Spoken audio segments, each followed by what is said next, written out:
My DIL kicked me out of Thanksgiving. You smell like onions again. Don't come back. So I decided to get a train and go away. At the station, everyone mocked a deaf man, so I talked to him in sign language. I gave him my last $50. He signed, "You will have a good life." At the next station, 6 men wearing black suits stopped me and said, "Ma'am, there's someone that needs to show you some gratitude. I'm glad to have you here. Follow my story until the end and comment the city you're watching from, so I can see how far my story has reached." I should have known something was wrong the moment Emery opened the door. Her smile was too bright, too practiced, like she'd been rehearsing it in the mirror. She stood there in her perfectly pressed apron, not a hair out of place, looking like she'd stepped out of a magazine spread about perfect Thanksgiving hostesses. "Geraldine," she said, my name rolling off her tongue like something distasteful. "You're here. Not 'Happy Thanksgiving, Mom,' or even 'Come in.' Just acknowledgement of my existence, delivered with the enthusiasm of someone greeting a door-to-door salesman. I clutched the small bouquet of supermarket flowers I'd brought, feeling suddenly foolish. $23.47. That was what remained of my grocery budget for the week after buying those flowers. But I'd wanted to contribute something to the family gathering. Something to show I belonged here, even if lately it felt like I didn't. "I brought these for the table," I said, offering the modest arrangement. Emery's eyes flicked down to the flowers, and I caught the smallest curl of her lip before she composed herself. "How thoughtful," she said, taking them with the tips of her fingers as if they might contaminate her manicured hands. "Quincy's in the kitchen." The house smelled like roasted turkey and sage, warm and inviting, but there was something else underneath. Something cold that I couldn't quite place. As I followed Emery through the foyer, I noticed how everything gleamed. The hardwood floors, the granite countertops visible through the kitchen doorway, even the brass handles on the cabinets. This house that my son owned, this life he'd built, so different from the modest apartment where I'd raised him after his father died. Quincy stood at the kitchen island, carving the turkey with surgical precision. At 44, he'd grown into a successful man. His law practice was thriving, his house was beautiful, his wife was young and attractive. Everything a mother should be proud of. So why did I feel like a stranger in his home? "Hi, honey," I said, moving to give him a hug. He stiffened slightly but allowed the embrace, patting my back with the same enthusiasm he might show a distant acquaintance. "Hey, Mom. Good to see you."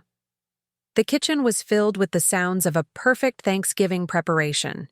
Pots bubbling on the stove, the oven timer beeping softly, the gentle clink of good china being arranged on the dining room table. But underneath it all was silence. The kind that exists between people who have nothing real to say to each other. "Can I help with anything?" I asked, looking around for some way to contribute. Emery appeared beside us, having disposed of my flowers somewhere I couldn't see. "Oh no, everything's under control. Why don't you just sit?" She gestured toward a bar stool at the far end of the kitchen island, the kind of seat you'd give someone you wanted to keep at a distance but couldn't completely exclude. I perched on it awkwardly, my hands folded in my lap, watching my son and his wife move around each other in perfect choreographed harmony. They'd been married for 5 years now, and I still felt like an outsider looking in on their life. Emery had made it clear from the beginning that she found my presence unnecessary, though she was always careful to couch her rejections in politeness. "Oh, Geraldine, you don't need to come to Quincy's birthday dinner. It's just going to be very small. The holidays are so hectic. Maybe it's better if you just relax at home this year." But I was here now, and I was determined to make the best of it. "The turkey smells wonderful," I said, trying to fill the silence. "It should," Emery replied, not looking up from the potatoes she was mashing. "It cost $68. Organic, free range." There was something pointed about the way she said it, as if the price tag was meant to emphasize the distance between their world and mine. I thought of the $7 chicken I'd bought for my own Thanksgiving meal, The one I'd planned to eat alone in my efficiency apartment if they hadn't invited me at the last minute. "That's nice," I said quietly. Quincy glanced up from his carving. "How's the apartment, Mom? Everything working okay?" "Oh, fine. The heat's been a little spotty, but the landlord says he'll look at it next week." I didn't mention that I'd been sleeping with 3 blankets because I couldn't afford to run the heating much. Or that the spotty heat was actually no heat at all, and my landlord hadn't returned my calls in 2 weeks. "Maybe you should look for somewhere else," Emery suggested, her voice casual. "Somewhere more suitable for someone your age." The way she said your age made me feel ancient. I was 69, not 99. I still worked part-time at the library, still lived independently, still had my health and my mind. But in Emery's tone, I heard the suggestion that I was already halfway to the grave. "I like my apartment," I said, though that wasn't entirely true. What I liked was the independence it represented, the fact that I wasn't a burden on anyone. "Of course you do," she said with that bright smile again. The doorbell rang, and Emery's face lit up with genuine warmth for the first time since I'd arrived. "That must be my parents," she said, practically floating to the door. I'd forgotten that her parents were coming. Charles and Patricia Morrison, who owned a chain of restaurants and spent their winters in Florida. They swept into the house with expensive coats and loud voices, filling the space with the kind of energy that comes from never doubting you're welcome anywhere. "Emery, darling," Patricia said, air-kissing her daughter while somehow managing to embrace Quincy at the same time. "The house looks absolutely divine." Charles was already admiring something about the renovated kitchen, asking Quincy about the contractor and the cost of the marble countertops. These were people who belonged in this house, who fit seamlessly into this life my son had built. I remained perched on my bar stool, watching as the real family gathered, feeling more invisible by the moment. "Mom," Quincy said, suddenly remembering I existed. "You remember Emery's parents." "Of course," I said, standing to offer a polite greeting. "How nice to see you again." Patricia turned to me with the kind of smile people reserve for elderly relatives they see once a year and immediately forget. "Geraldine, wasn't it? How lovely. You look, well." The pause before "well" said everything. I was wearing my best dress, the navy blue one I'd bought at a thrift store 3 years ago for church. But next to Patricia's designer outfit, I felt shabby. I could smell the department store perfume she wore, something expensive and floral, and became conscious of my own scent. Soap and the faint smell of onions from the chopping I'd done for my neighbor that morning to earn a few extra dollars. Dinner was announced, and we moved to the dining room. The table was set for 6, with beautiful china and crystal glasses that caught the light from the chandelier overhead. I found myself seated at the far end, between Charles and an empty chair that would have been for Emery's sister if she hadn't canceled at the last minute.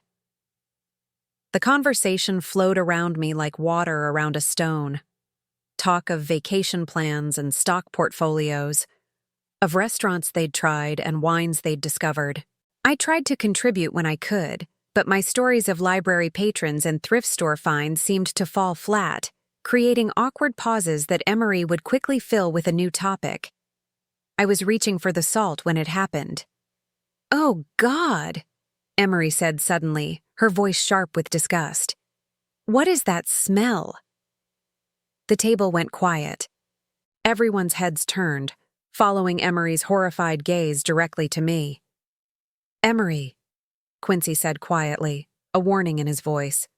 But she was already standing, her hand pressed to her nose dramatically. "It's onions. You smell like onions, Geraldine. It's making me sick." Heat flooded my cheeks. Yes, I'd chopped onions for Mrs. Rodriguez next door that morning because she had arthritis in her hands and couldn't manage it herself. She'd paid me $10 for the help, money I'd desperately needed.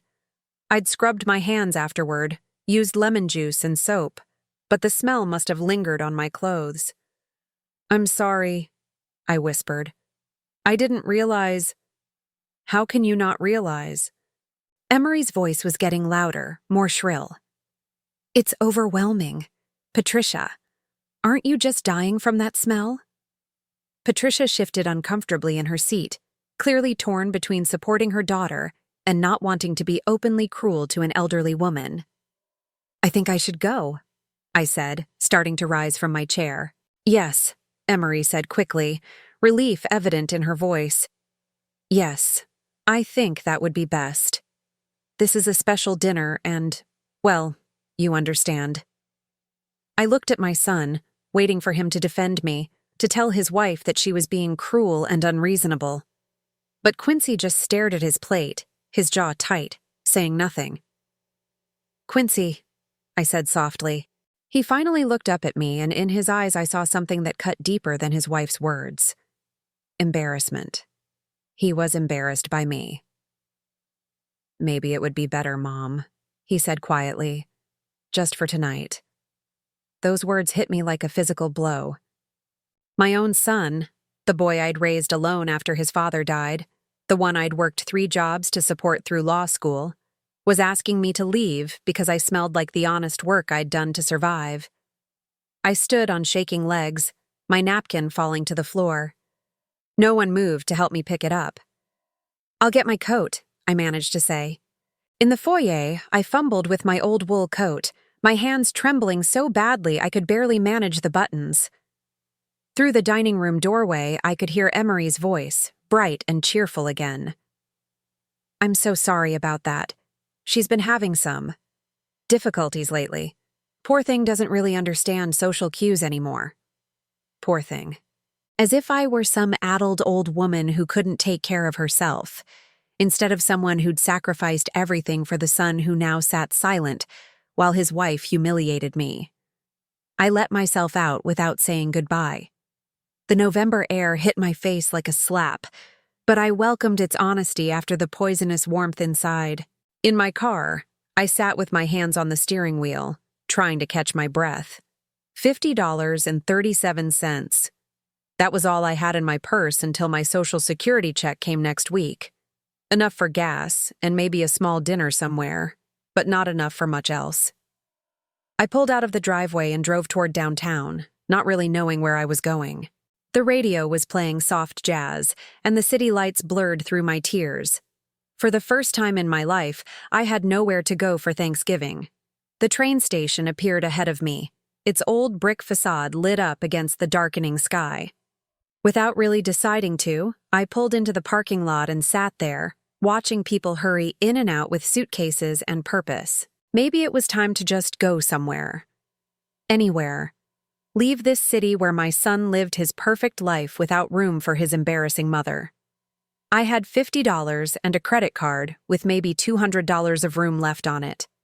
Enough for a train ticket to start over somewhere no one knew me. For the first time all day, that thought didn't make me sad. It made me feel almost free. The train station at night had a different energy than during the day. Where morning brought commuters rushing with purpose, evening carried a slower, more melancholy rhythm. People hugged goodbye, couples parted reluctantly, and travelers like me sat on benches with nowhere particular to go. I'd been there for almost an hour, just watching. The departure board flickered overhead, showing trains to Chicago, New York, even one heading west to Denver. All those possibilities, all those places where nobody knew that Geraldine Parker was the mother who embarrassed her successful son. My $50 bill felt thin between my fingers. I'd counted it 3 times, hoping somehow it might multiply, but mathematics had never been magical. $50.37. Not enough for much of anywhere, but enough to disappear. That's when I noticed him. He was sitting alone on a bench near the far wall. An older man, maybe in his 60s, dressed in a simple dark coat that had seen better years. What caught my attention wasn't his appearance, but the way other people reacted to him. A young couple had been sitting beside him until he tried to ask them something, gesturing with his hands. They'd gotten up immediately and moved away, whispering to each other with disgusted looks.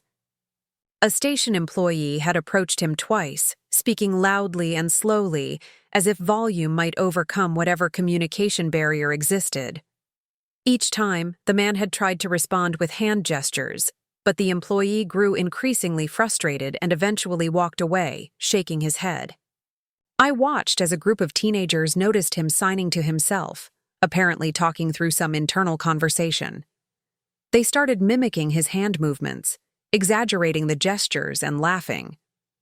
Their cruel performance drew attention from other waiting passengers, who either joined in the amusement or stared with uncomfortable fascination. The man seemed to shrink into himself, his hands dropping to his lap as he became aware of the mockery. His shoulders curved inward, and even from across the waiting area, I could see the resignation in his posture. He was used to this. Used to being treated like entertainment or an inconvenience. Something hot and familiar stirred in my chest. It was the same feeling I'd had watching neighborhood kids tease Mrs. Patterson when I was 25 and newly widowed. She'd lived in the apartment next to mine, a deaf woman in her 70s who'd never learned to speak clearly. The children would shout at her and laugh when she couldn't understand, making cruel jokes about her voice when she tried to respond. I'd been the one to finally step in then, asking Mrs. Patterson to teach me sign language so I could help her communicate with landlords, doctors, and store clerks who didn't have patience for written notes. We'd spent hours together over the course of 2 years, until she moved to live with her sister in Oregon. Those lessons had been a bright spot during the darkest period of my life, when I was struggling to raise Quincy alone and feeling overwhelmed by everything. I hadn't used sign language in decades, but watching this man's humiliation brought it rushing back. Without really deciding to, I stood up and walked across the waiting area. The teenagers scattered as I approached, probably sensing they were about to be scolded by someone's grandmother. The man looked up as I sat down beside him, wariness in his dark eyes. I lifted my hand slowly and signed, "Are you okay?" The change in his expression was immediate and profound. His eyes widened, then filled with something that might have been relief or gratitude, or both. He straightened in his seat, no longer trying to make himself invisible. "You know sign?" He signed back, his movements quick and fluid, much more confident than my rusty attempts. "A little," I replied, struggling to remember the right hand shapes.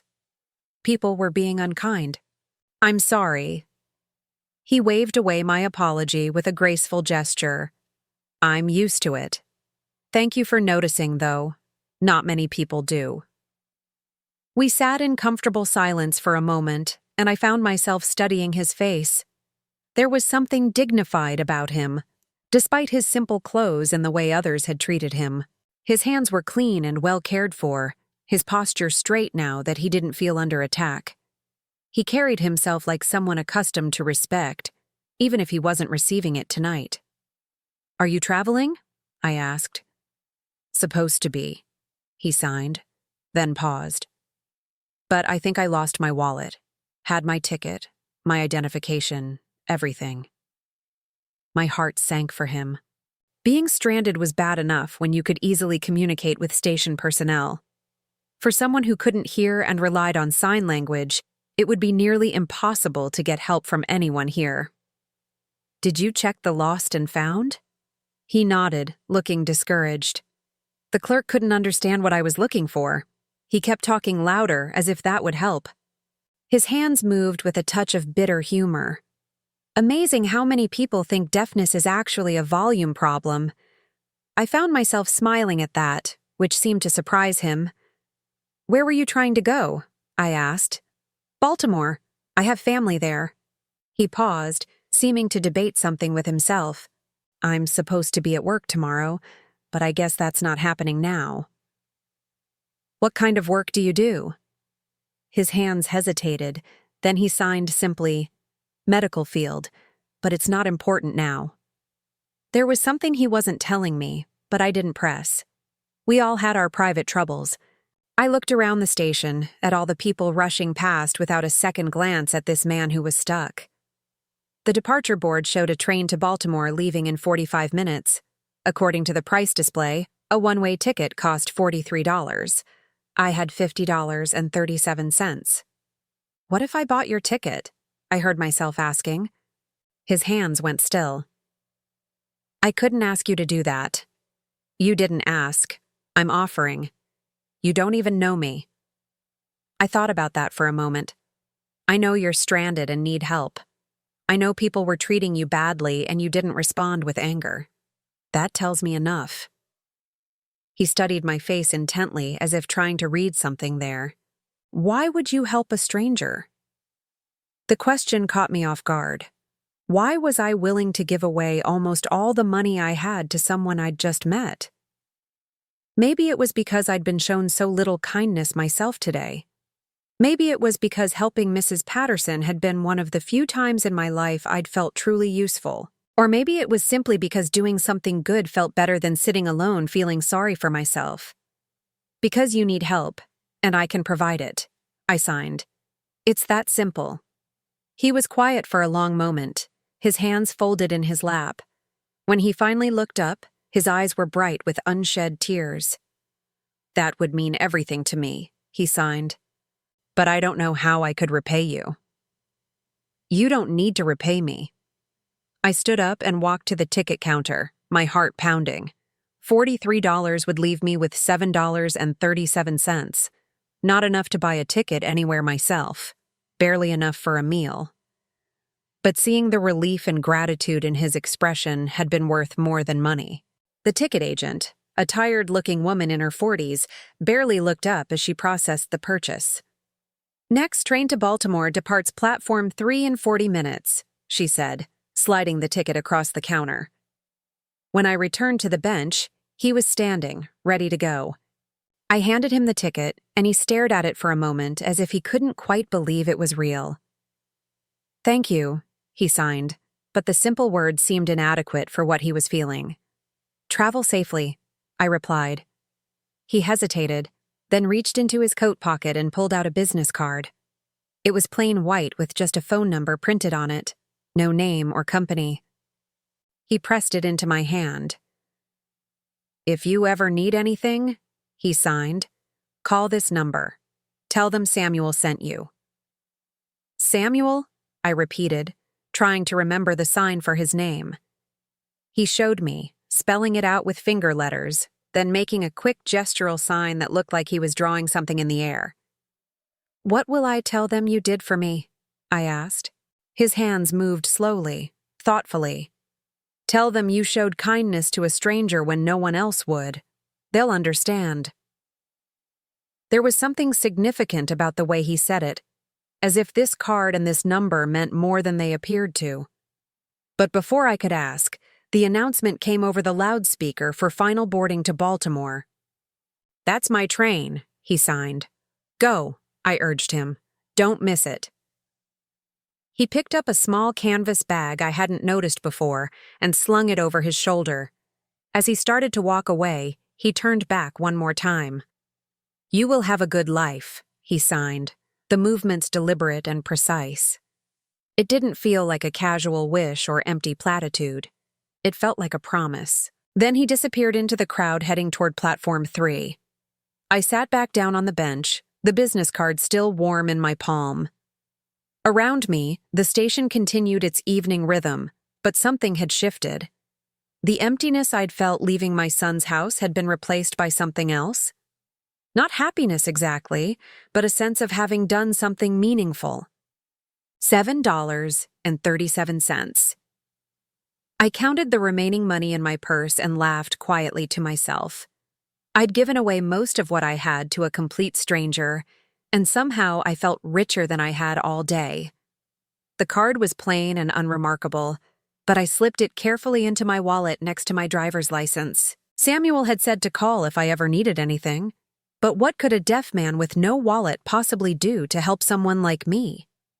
Still, there had been something in his manner, in the way he'd signed that final promise, that made me think there was more to Samuel than met the eye. I looked up at the departure board again. The train to Baltimore was probably pulling out of the station now, carrying Samuel toward whatever family was waiting for him. I hoped they would appreciate what he'd gone through to get there, the kindness of strangers that had made his journey possible.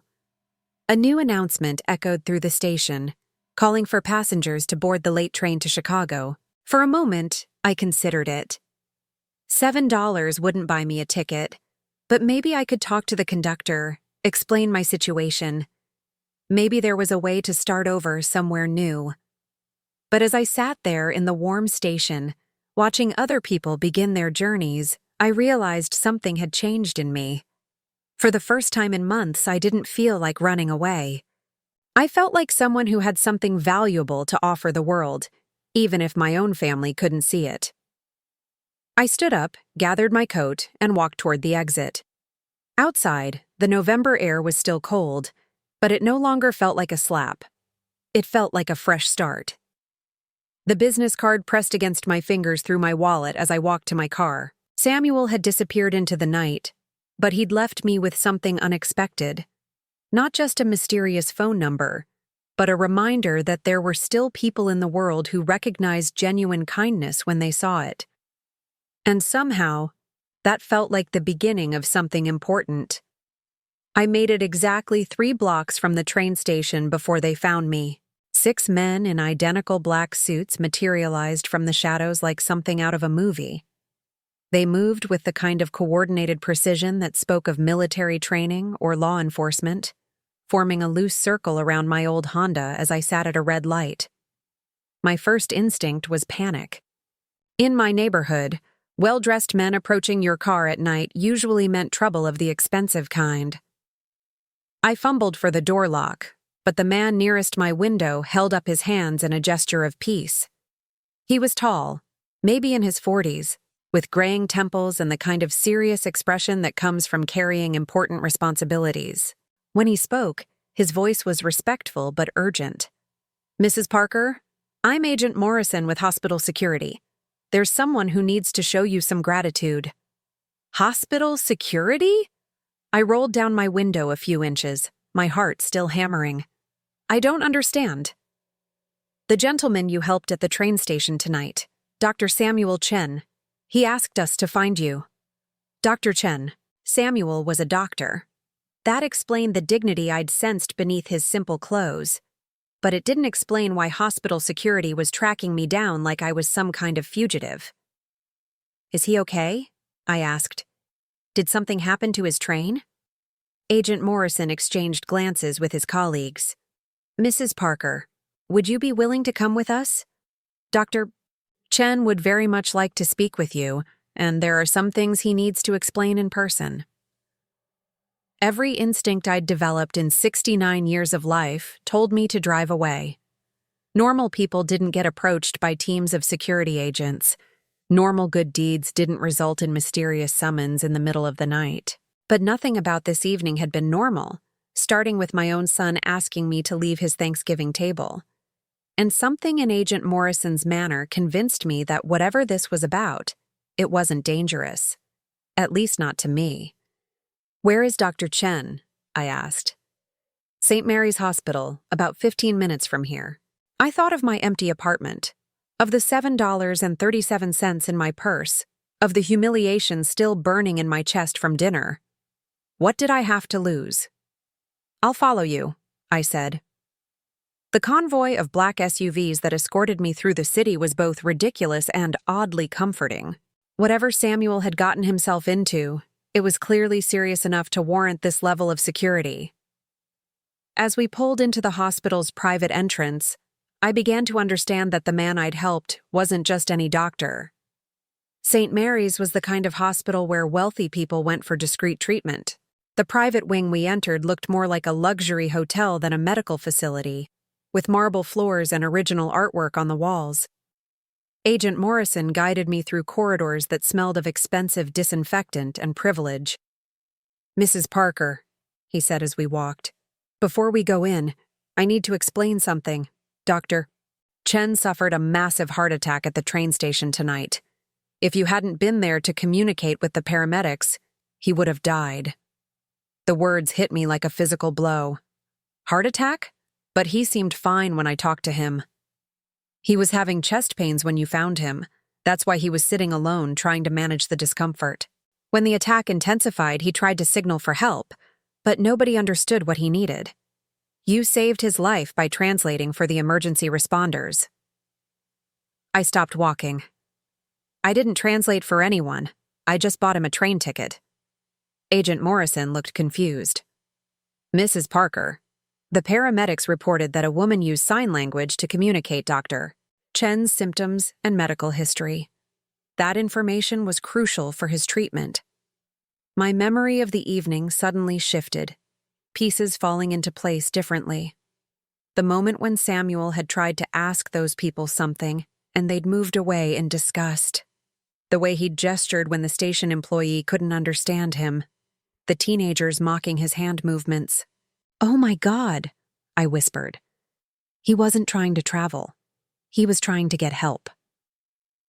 The Baltimore story was a cover, Agent Morrison confirmed gently. Dr. Chen is very private about his medical conditions. He didn't want to alarm you or make you feel obligated to help. But when he realized he was having a heart attack, he tried to communicate his symptoms to passers-by. You were the only one who understood. The corridor seemed to tilt around me. I'd thought I was doing a simple kindness for a stranded traveler. Instead, I'd apparently saved someone's life without even realizing it. "Is he going to be okay?" I asked. "Thanks to you, yes. The doctors were able to treat him immediately because they knew exactly what was happening. A few more minutes of delay, and..." Agent Morrison didn't finish the sentence. We stopped in front of a heavy wooden door marked Private Suite. Agent Morrison knocked softly, then opened it to reveal a spacious room that looked nothing like any hospital room I'd ever seen. Samuel was sitting up in bed, connected to various monitoring devices, but looking alert and much healthier than someone who'd just survived a heart attack. "Geraldine," he said aloud, his voice clear and strong. "Thank you for coming." I stared at him in shock. "You can speak." He smiled, an expression that transformed his entire face. "I've been deaf since birth, but I learned to speak in my 20s. I don't use my voice often in public because people react strangely to deaf accents. It's easier to let them assume I can't talk." The revelation was disorienting. Everything I'd thought I understood about our encounter was wrong. But the train ticket was an incredibly generous gift from someone who thought I needed help traveling. His voice carried deep emotion. "You gave me $43 when you only had 50. I saw you counting your money, Geraldine. I know what that sacrifice meant." Heat flooded my cheeks. It wasn't that much. Anyone would have done the same. "No," Samuel said firmly. "They wouldn't have. I sat in that station for 2 hours watching people ignore my distress. You were the only one who saw past my disability to recognize my humanity. And when you thought I was stranded, you gave away almost everything you had to help me." I moved closer to his bed, still struggling to process everything. "The business card you gave me is my direct line. Geraldine, I need to ask you something important. Has anyone in your family ever mentioned my name, Dr. Samuel Chen, possibly in connection with legal matters?" The question seemed to come from nowhere. "Legal matters? No, I don't think so. Why would they?" Samuel exchanged a meaningful look with Agent Morrison. "What do you know about your son's law practice?" A chill ran down my spine. "Quincy specializes in estate planning, elder law mostly. He helps families with inheritance issues and..." I trailed off, sensing somehow that I was about to learn something terrible. "Geraldine," Samuel said gently, "your son has been stealing from his elderly clients for over 3 years. My hospital has been investigating him because several of our patients' families came to us with complaints about missing inheritance money." The world tilted sideways. "That's impossible. Quincy would never. He's a respected attorney. He has ethics rules, professional standards." "He's very careful," Agent Morrison said quietly. "He targets elderly clients who don't have close family oversight, people who trust him completely and don't question his handling of their affairs." Samuel leaned forward in his bed, his expression compassionate but serious. "I've been working with law enforcement for months documenting his crimes. We have evidence of him stealing from at least 12 different clients, totaling over $800,000. "No," I said, shaking my head. You're wrong. You must be wrong. Geraldine, Samuel said softly, when did you stop receiving your inheritance payments? My blood turned to ice. What inheritance payments? From your husband's life insurance policy. Robert Parker had a substantial term life policy that was set up to provide monthly payments to you for 20 years after his death. Those payments should have continued until 2015. I sank into the chair beside his bed, my legs no longer able to support me. I never received any inheritance payments. Robert's policy barely covered his funeral expenses. Samuel's face was grave. According to the insurance company's records, monthly payments of $1,400 have been going to an account managed by Quincy Parker, acting as your financial guardian, since 2003. $1,400 every month, for 20 years. The numbers swam in my head, too large and terrible to comprehend. $340,000. Money that should have kept me comfortable, that should have meant I never had to choose between heat and groceries, never had to chop onions for neighbors to earn $10. That's impossible, I whispered. I would have known. There would have been paperwork. Your son filed guardianship papers after your husband died, Agent Morrison explained. He claimed you were suffering from grief-related depression and couldn't manage your own finances. The insurance company sent all correspondence directly to him. I remembered those months after Robert's death. I had been devastated, overwhelmed by trying to raise Quincy alone while grieving the loss of my partner. Quincy had been 16, old enough to help with some arrangements, but young enough to need guidance.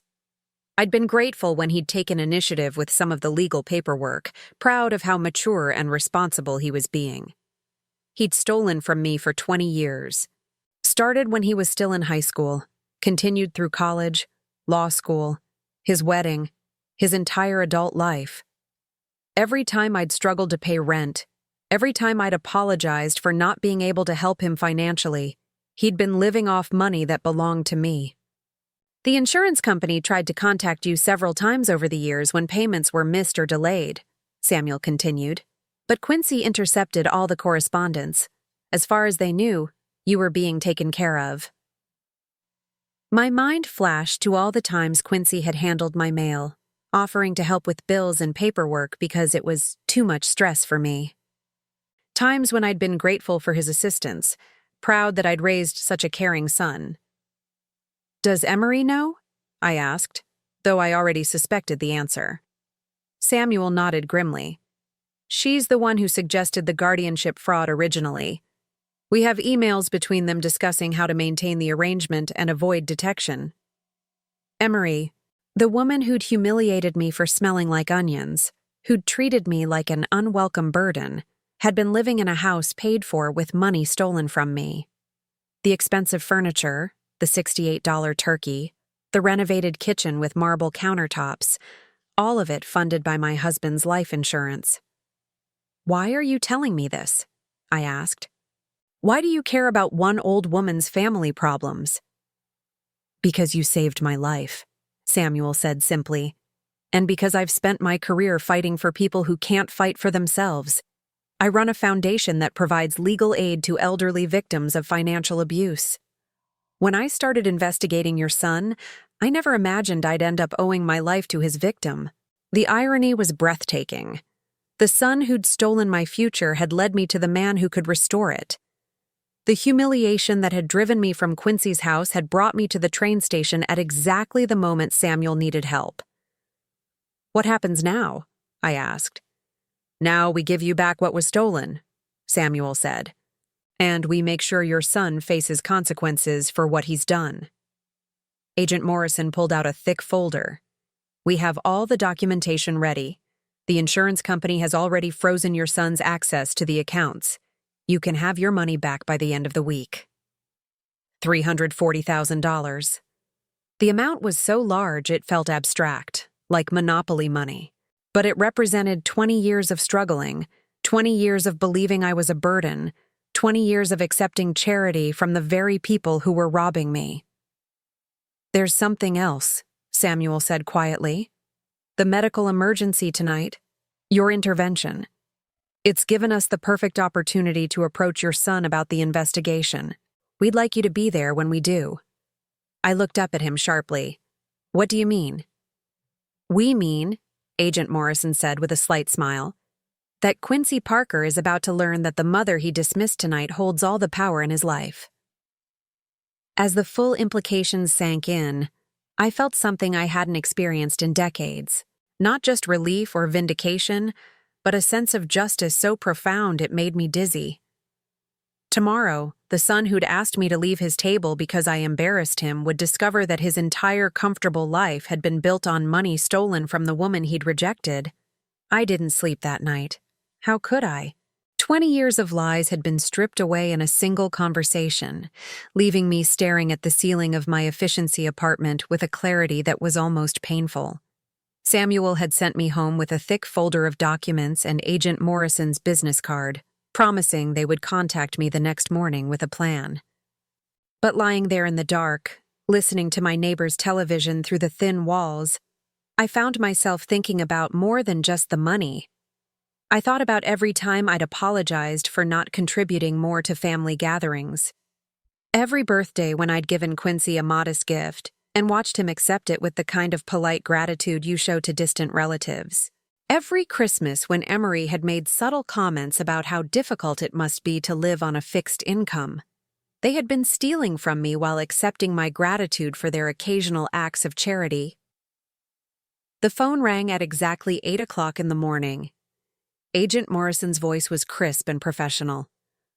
"Mrs. Parker, Dr.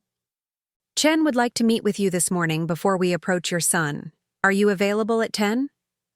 I was dressed and ready by 9:30, sitting in my car outside St. Mary's Hospital with the folder of evidence in my lap. The November morning was gray and cold, matching my mood perfectly. Today, my son was going to learn that his entire adult life had been built on a foundation of theft and lies. The question was, what did I want to happen to him? Samuel looked much better when I arrived at his room.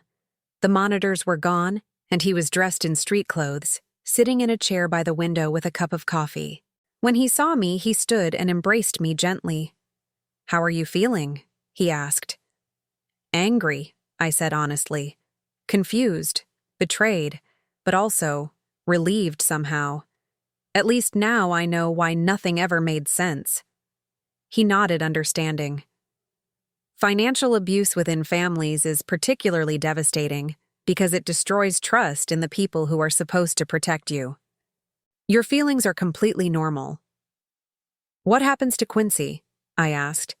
"If we proceed with this investigation, what are the consequences?" Samuel's expression grew serious. "That depends partly on you. We have enough evidence to pursue criminal charges for fraud, elder abuse, and embezzlement. If convicted, he could face 5 to 10 years in prison and be required to repay everything he's stolen, plus penalties. And if I don't want to press charges? We can still recover your money through civil proceedings. The insurance company is eager to cooperate because they've been defrauded too. But without criminal charges, Quincy might only face professional consequences. Loss of his law license, civil penalties." I stared out the hospital window at the city below. Somewhere out there, my son was probably having his morning coffee, preparing for another day of practicing law, completely unaware that his world was about to collapse. "There's something else you should know," Samuel said quietly. "We've been monitoring his communications since we started the investigation. Yesterday, after you left his house, Quincy called his office partner to discuss what he called the mother problem." My stomach clenched. "What did he say?" Samuel pulled out a small recording device. "Are you sure you want to hear this?" I nodded, though my hands were shaking. The recording quality was crystal clear. Quincy's voice, confident and casual, discussing me like I was a business obstacle. "She's getting more difficult," I heard him say. "Emery thinks we should look into assisted living options, something to limit her access to family functions." Another voice, his partner David. "That seems harsh. She's still mentally competent, right?" Physically, yes, but she's becoming an embarrassment. Did you see how she showed up to Thanksgiving? She smelled like she'd been working in a restaurant kitchen. Emery was mortified in front of her parents. My breath caught. He'd been planning to institutionalize me. The financial guardianship makes it easier, Quincy continued. I can argue that she's not capable of managing her living situation independently. The smell, the inappropriate behavior, the inability to maintain proper hygiene standards, it all builds a case for incompetence. David's voice was uncomfortable. Quincy, that sounds like you're manufacturing evidence. I'm documenting a natural decline. It happens to everyone eventually. Better to handle it proactively than wait for a crisis. What about her own wishes? Quincy laughed, a sound I'd heard countless times but never recognized as cruel until now. David, she's living in a studio apartment and chopping onions for neighbors to earn grocery money. Trust me, assisted living would be an upgrade. She'll thank us eventually. The recording ended. Samuel watched my face carefully as he put the device away. They weren't just stealing my money, I said slowly. They were planning to take away my freedom. The financial abuse was phase 1, Samuel confirmed. Complete control of your living situation would have been phase 2. Once they had you in a facility they selected, they could have managed every aspect of your life while continuing to collect your benefits. The full scope of their betrayal hit me like a physical blow. This wasn't just about greed. They had been systematically destroying my independence, my dignity, my sense of reality itself. Every time I'd struggled financially and they'd offered small helps, $20 here, a meal there, they'd been reinforcing my dependence while stealing hundreds of times that amount. How long have you been investigating Quincy? I asked. 8 months. It started when Mrs. Eleanor Hartwell came to our patient advocacy office. Her grandson brought her in because she suspected her attorney was stealing from her trust fund. When we started looking into her case, we found a pattern. Samuel opened another folder, this one filled with photographs of elderly faces. Men and women in their 70s and 80s, all looking proud and dignified in their professional headshots. 12 victims so far, he said. All clients of your son's firm, all elderly, all either widowed or isolated from family. Your son was very careful about target selection. I studied the faces, seeing myself reflected in their vulnerability. What happened to them? Mrs. Hartwell lost $63,000 from her trust fund before her grandson intervened. Mr. Peterson lost his entire inheritance from his wife's estate, nearly $200,000. Mrs. Chen. Chen? Are you related? Samuel's expression darkened. My aunt. She lost $120,000 before she died. That's when I got personally involved in this investigation. The revelation added another layer to an already complex situation. Samuel wasn't just a good Samaritan I'd helped at a train station.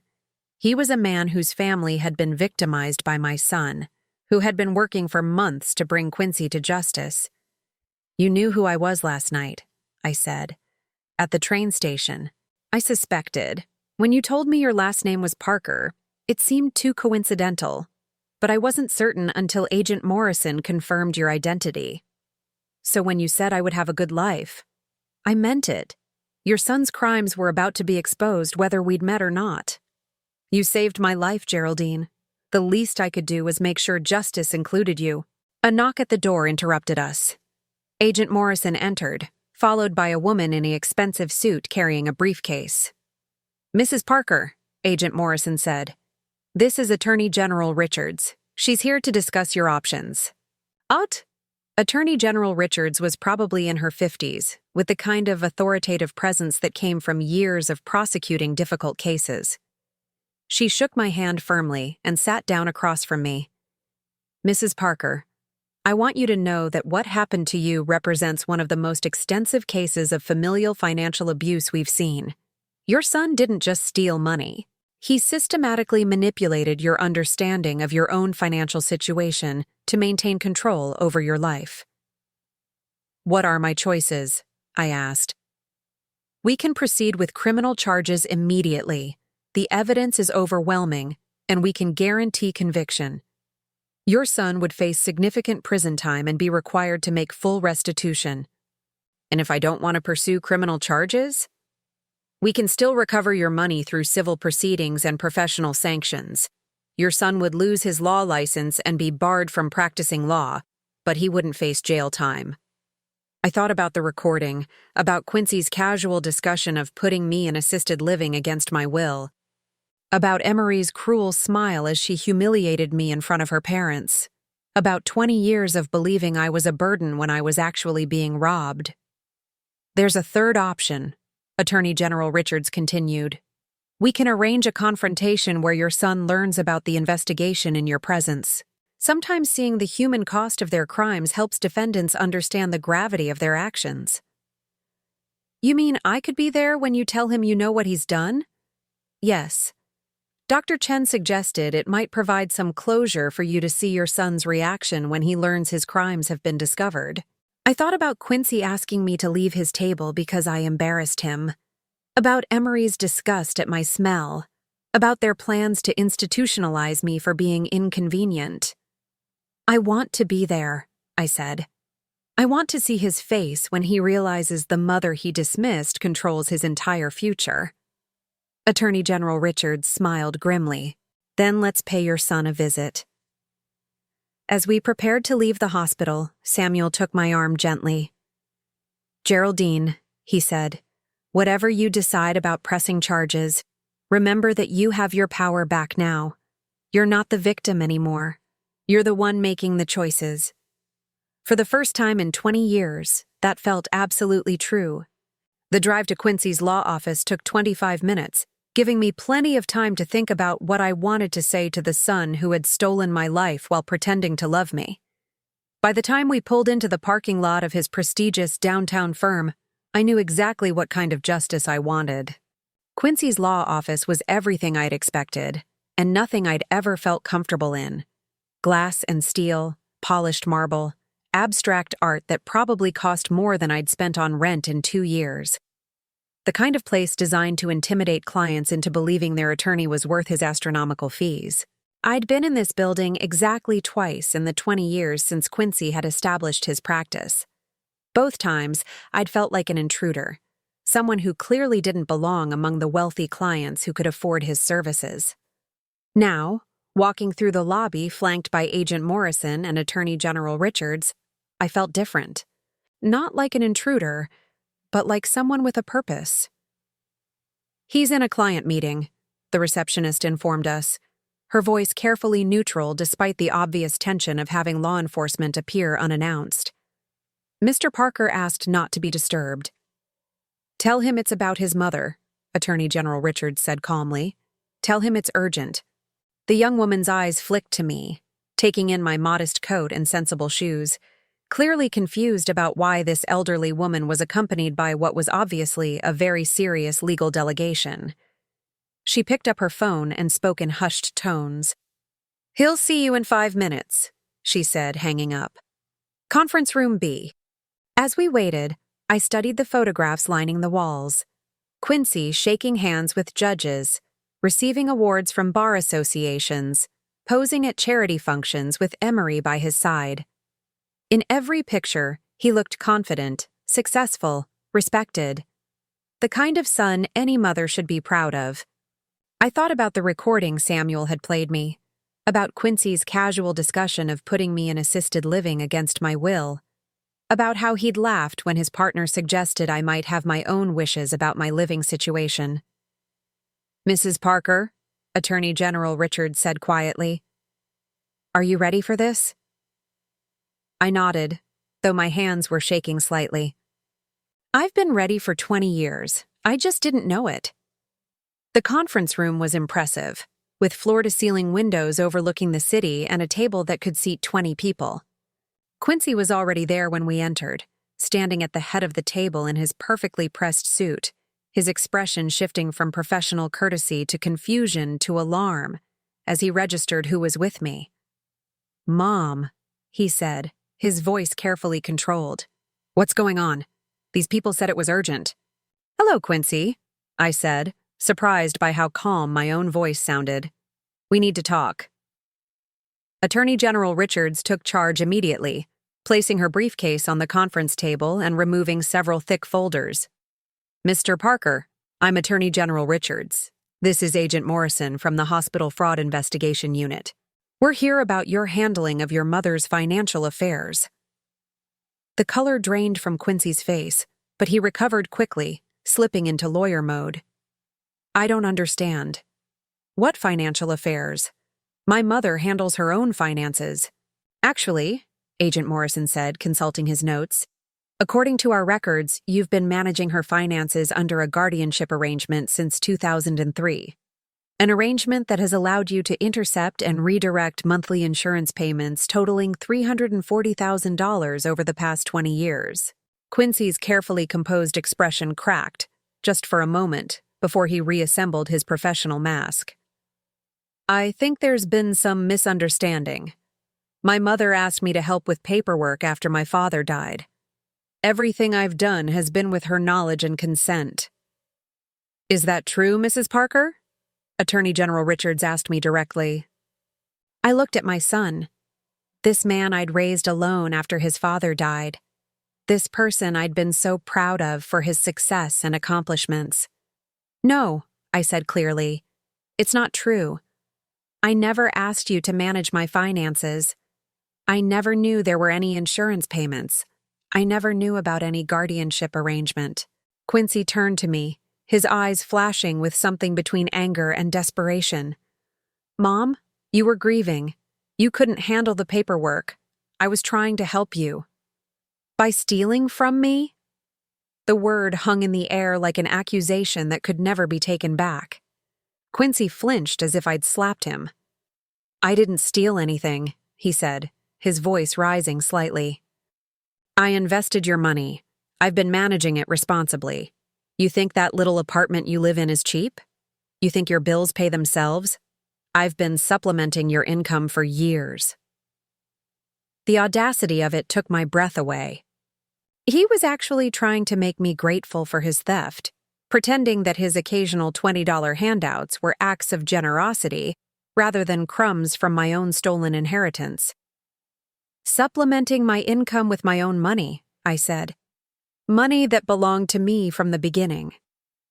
Agent Morrison spread documents across the table. "Mr. Parker, we have bank records showing monthly deposits of $1,400 from Hartwell Insurance Company into accounts controlled by you. We have correspondence showing that these payments were designated for your mother's care and maintenance. We have evidence that she received none of these funds."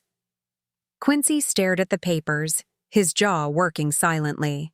I could see him calculating, trying to find a legal angle, some way to make this disappear. "There are also the other clients," Attorney General Richards continued. "Mrs. Eleanor Hartwell, Mr. James Peterson, Mrs. Linda Chen. 12 elderly clients whose trust funds and inheritances you've systematically depleted over the past 3 years. Alt! That's completely different," Quincy snapped. "Those are complex estate management situations. You can't just look at numbers on a page and assume—" "We can, when the numbers show consistent patterns of unauthorized withdrawals and fabricated expenses," Agent Morrison interrupted. "We've been building this case for 8 months, Mr. Parker. We have everything." I watched my son's face as the reality of his situation sank in. The confident attorney disappeared, replaced by someone who looked suddenly young and frightened. For a moment, I almost felt sorry for him. Then I remembered the recording. "Quincy," I said quietly, "yesterday at dinner, after you asked me to leave because I embarrassed you, what did you do?" He looked confused by the change of topic. "What do you mean? Did you call your office? Did you talk to David about me?" The confusion in his eyes shifted to wariness, then to something approaching panic. "How do you know about that?" Attorney General Richards pulled out the small recording device. "Would you like to hear it?" "No," Quincy said quickly. "You can't use that. Attorney-client privilege." "Your partner isn't your client, Mr. Parker. And discussing plans to institutionalize your mother against her will isn't protected communication. She pressed play. My son's voice filled the conference room, casual and confident as he discussed my supposed decline, my embarrassing behavior, the need to manage the mother problem by putting me in assisted living. His laughter when his partner suggested I might have my own wishes about my living situation. As the recording played, I watched Quincy's expression change from defiance to horror to resignation. He knew he was caught, not just in financial fraud, but in his complete disregard for my humanity. When the recording ended, the silence stretched until it became unbearable. "Mom," Quincy said finally, his voice small, "I can explain." "Explain what?" I asked. "Explain how you've been stealing from me since you were 16? Explain how you plan to put me in a facility against my will? Explain how you laughed about my wishes not mattering? I was trying to take care of you. By taking away my freedom? By making me think I was a burden when you were living off money that belonged to me?" Quincy's composure finally cracked completely. "Do you have any idea how hard it's been? Having a mother who works part-time at a library, who lives in a studio apartment, who shows up to family dinners smelling like other people's kitchens? Do you know what that's like for someone in my position?" The honesty was more devastating than any lie could have been. This wasn't about protecting me or helping me. This was about his embarrassment at having a mother who didn't fit his image of success. "You could have helped me with the money that was already mine," I said. "You could have made sure I lived comfortably instead of stealing from me and then being ashamed of the poverty you created." "I didn't create anything," Quincy shot back, his anger overriding his judgment. "You chose to live like that. Even with the money I was managing, you could have asked for more help. You could have lived better." "Asked who? You never told me there was money to ask for." Attorney General Richards stood up. "Mr. Parker, you have two choices. You can cooperate with this investigation and work toward a settlement that includes full restitution and professional sanctions, or we can proceed directly to criminal charges for elder abuse, fraud, and embezzlement." Quincy looked at her, then at Agent Morrison, then at me.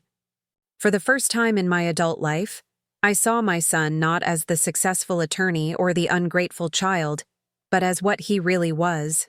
A weak man who had built his life on theft and lies. "What do you want from me?" he asked, and I wasn't sure if he was talking to the investigators or to me. "I want my money back," I said. "All of it. I want you to face consequences for what you've done. And I want you to understand that the mother you were ashamed of is the reason you're not going to prison." He looked confused. "What do you mean?" Attorney General Richards smiled grimly. "Your mother saved the life of Dr. Samuel Chen last night. Dr. Chen runs the foundation that's been investigating your crimes.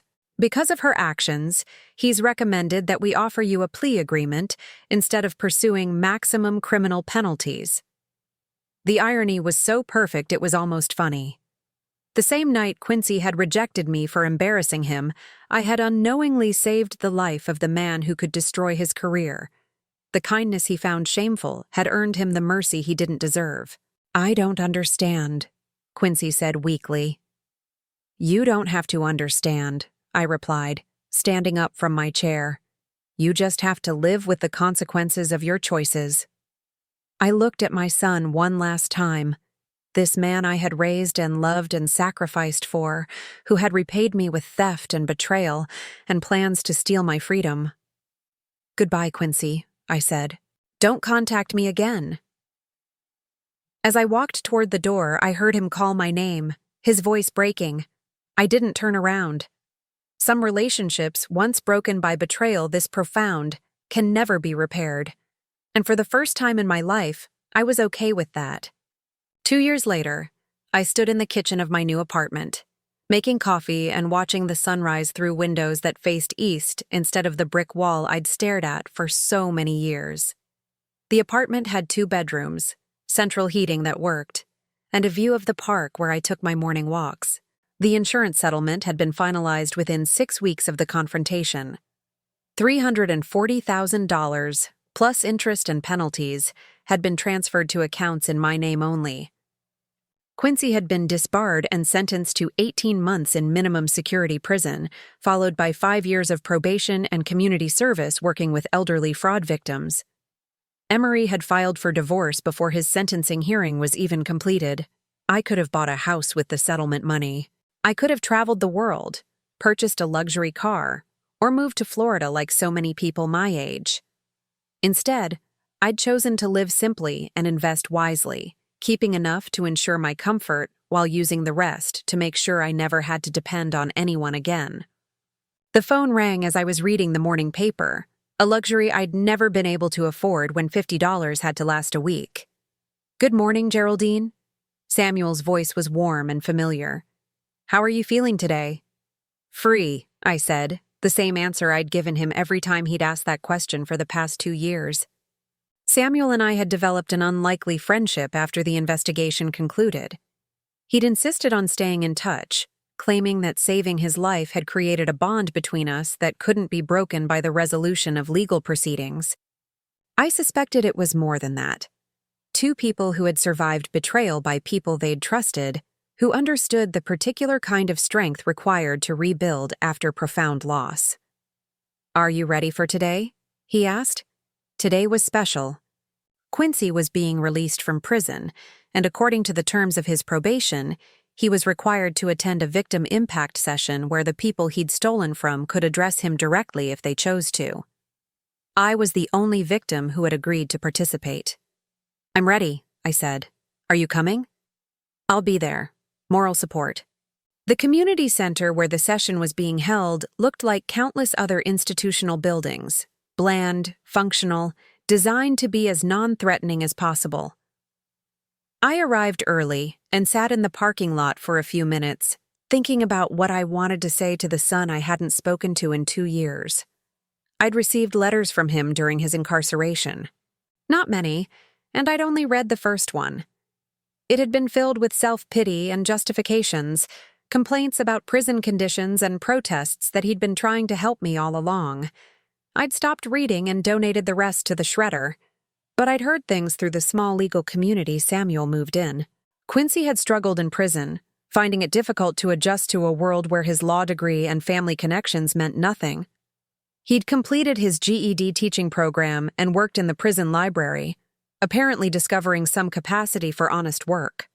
Emery had remarried within a year of their divorce, to a plastic surgeon she'd met at a charity function. They'd moved to Phoenix, taking any connection to my former life with them. Samuel was waiting for me in the lobby of the community center, dressed in his usual understated way but carrying himself with the quiet authority I'd come to associate with him. We'd learned a lot about each other over the past 2 years. He was widowed, had no children, devoted most of his energy to his foundation and his medical practice.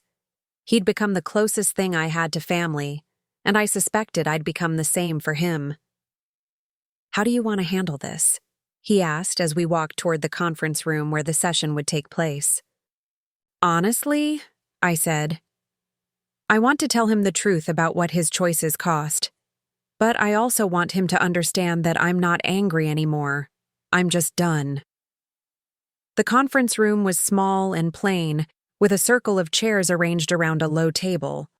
Quincy was already there, sitting with his probation officer and a counselor from the Victim Services program. He looked older, thinner, wearing clothes that had clearly been purchased from a thrift store rather than a high-end department store. When he saw me, his expression went through several changes: surprise, relief, guilt, and something that might have been hope. "Hello, Quincy," I said, taking the chair directly across from him. "Hi, Mom." His voice was hoarse, uncertain. "Thank you for coming. I wasn't sure you would." "I came because I have things to say, not because I want to reconcile." The probation officer, a middle-aged woman named Mrs. Patterson, a coincidence that made me smile slightly, explained the format of the session. Quincy would listen while I spoke, then he could respond if I was willing to hear it. The purpose was accountability and closure, not negotiation or forgiveness. I looked at my son, this man who had once been the center of my world, and tried to find some remnant of the boy I'd raised. He was there, underneath the prison pallor and the cheap clothes, but changed in ways that went deeper than appearance. "I want you to understand what you took from me," I began. "Not just the money, though, that was significant. You took away 20 years of dignity. You made me believe I was a burden, that I was failing at life, that I needed to be grateful for scraps of attention from my own family." Quincy's eyes filled with tears, but he didn't interrupt. "You took away my sense of reality. I spent years wondering why I couldn't make ends meet, why everything was so hard when other people my age seemed comfortable. I thought there was something wrong with me, something I wasn't understanding about how to manage money or how to live independently." I paused, gathering my thoughts. The hardest part wasn't talking about what he'd taken, but what I'd lost of myself in the process. "You took away my faith in family. I spent decades believing that love meant accepting whatever treatment people chose to give me, being grateful for any attention, not asking questions when things didn't make sense. You taught me that family was something to endure rather than something to treasure." Samuel reached over and squeezed my hand gently. I hadn't realized I was trembling. "But here's what I want you to know, Quincy. You didn't destroy me. You couldn't, because the woman you were stealing from was stronger than either of us realized. The money you took, the dignity you tried to erase, the independence you wanted to control, all of that has been restored. Not because of the legal settlement, but because I learned I never needed your approval or support to have value." Quincy was crying openly now, but I wasn't finished. "The night you asked me to leave your house because I embarrassed you, I went to a train station and used my last $50 to help a stranger who needed assistance. That act of kindness led to everything else: the investigation, the recovery of my money, the discovery of your crimes. The same generosity you found shameful saved you from facing maximum criminal penalties." I stood up, ready to leave. "I'm not telling you this to make you feel guilty. I'm telling you this so you understand that the mother you rejected was never the problem. Your shame about who I was, your need to control me, your willingness to steal from me rather than help me, those were the problems." "Mom," Quincy said, his voice breaking, "I'm sorry. I know that doesn't fix anything, but I am truly sorry. Prison has given me time to think about what I did, about how wrong I was. Is there any way? Is there any chance we could try again?" I looked at him for a long moment. This man who had been my whole world for so many years, who had shaped my understanding of love and family and worth. I felt sadness for what we'd lost, but also a profound sense of peace. "No, Quincy, there isn't." The finality of it surprised even me. I had expected to feel anger or bitterness, but instead I felt relief. The door I was closing had been causing me pain for years. Shutting it firmly was an act of self-preservation, not revenge. "I forgive you," I continued, "because carrying anger would hurt me more than it would hurt you. But forgiveness doesn't mean reconciliation. Some betrayals are too fundamental to repair." I picked up my purse and walked toward the door, then paused. "I hope you rebuild your life honestly, Quincy. I hope you find peace. But you'll do it without me." Samuel was waiting in the parking lot when I came out, leaning against his car with the kind of patient grace that had made him such an important presence in my new life. "How do you feel?" he asked. "Free," I said, and meant it completely. We drove to the park near my apartment, where we often walked on weekend mornings. The November air was crisp but not bitter, and the trees were showing their last brilliant colors before winter set in. "What do you want to do with the rest of your day?" Samuel asked, as we settled onto our usual bench overlooking the duck pond. "I was thinking about visiting the library," I said. "I've been considering volunteering there, maybe helping with their literacy program." He smiled. "That sounds perfect." We sat in comfortable silence, watching families feed the ducks and children play on the nearby playground. For the first time in my adult life, I wasn't worried about money, or wondering if I belonged somewhere, or calculating how to make someone else happy at my own expense. I was simply present, simply myself, simply free. Samuel, I said, do you remember what you told me at the train station that night? You said I would have a good life. I remember. How did you know? He was quiet for a moment, watching a young mother push her daughter on a swing. Because I saw how you treated a stranger when you thought no one was watching. People who are kind without expectation of reward, who give when they have little to spare. Those people deserve good lives. Sometimes it takes a while for the universe to notice, but justice usually finds its way. I thought about that as we walked back to my car. Justice, not revenge, not punishment, not even forgiveness. Just the simple balance of a life lived with integrity being rewarded with peace.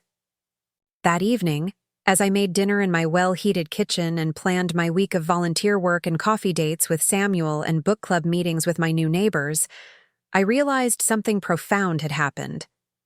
I had become the person I was always meant to be. Not Quincy's mother, not Emery's burden, not a victim of anyone's crimes or cruelty, just Geraldine Parker, a woman who had survived betrayal and discovered that her own strength was more than enough to build a life worth living. The phone rang as I was getting ready for bed. An unknown number, probably a telemarketer, but I answered anyway. Mrs. Parker, this is James Chen, Dr. Chen's nephew. He wanted me to call and tell you that Mrs. Henderson, one of the other victims from your son's case, would like to meet you. She's starting a support group for people who've experienced financial abuse by family members, and she thought you might be interested. I considered it. A year ago, I would have declined, too ashamed to talk about what had happened to me. Now, the idea of helping other people navigate similar betrayals felt like a natural extension of the healing I'd done. Tell her yes, I said. I'd be honored to help. After I hung up, I looked around my apartment one more time before turning off the lights. Tomorrow would bring new opportunities to be useful, to be kind, to be myself without apology or explanation. For the first time in my life, that felt like enough. More than enough. It felt like everything. Now I'm curious about you who listened to my story. What would you do if you were in my place?